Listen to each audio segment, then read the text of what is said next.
শুভ সকাল আমার প্রিয় বন্ধুরা, চলে এলাম আবারও তোমাদের সাথে একটু গল্প করতে। এটা কিন্তু কালকের ভিডিও ছিল, কালকে ছাড়তে পারিনি কিছু সমস্যার জন্য, আজকে ছেড়ে দিলাম।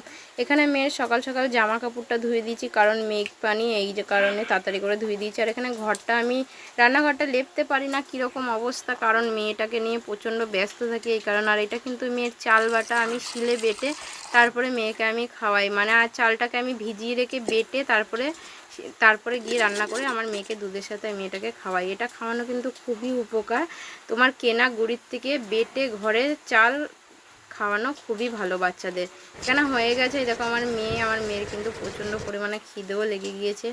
আর ওখানে কিন্তু আমার মেয়েকে খাইয়ে শুয়ে দিয়েছে। এখানে ভাতও হয়ে গেছে। আজকে কিন্তু রান্না হয়েছে আমার পেঁপে আলুর তরকারি, একদম কষা কষা করে ঝাল ঝাল করে, কারণ আর অন্য কোনো তরকারি হয়নি, এইটাই রান্না হয়েছিল। এখানে জিরে, শুকনো লঙ্কা আর পেঁয়াজটাকে একটু ভালো করে ফোড়ন দিয়ে ভাজা ভাজা করে নিয়ে তারপরে কিন্তু আদা রসুন জিরেটা বাটা দিয়ে আমি পানি দিয়ে ভালো করে কষিয়ে নিয়েছি। তারপরে কিন্তু আমি দিয়ে দিয়েছিলাম গুঁড়ো মশলা, হলুদ গুঁড়ো, লঙ্কা গুঁড়ো আর নুন দিয়ে আবারও ভালো করে আমি কষিয়ে নিয়েছি। আর এই পেঁপে খেতে কিন্তু খুবই ভালো লাগে, যদি একটু জ্যান্ত মাছ হয় তবেও কিন্তু খুবই ভালো লাগে। কষা কষা আর একটু গরম মশলা লাস্টে দিয়ে দিলে তারপরে গিয়ে একটু ভালো লাগে। নিরামিষ একদমই ভালো লাগে না, তবু কিন্তু খেতে হয়। আর দেখো আমার বোম্বাই লঙ্কা গাছে কত সুন্দর লঙ্কা আছে, কে কে চেনো বোম্বাই লঙ্কা কমেন্টে জানিও।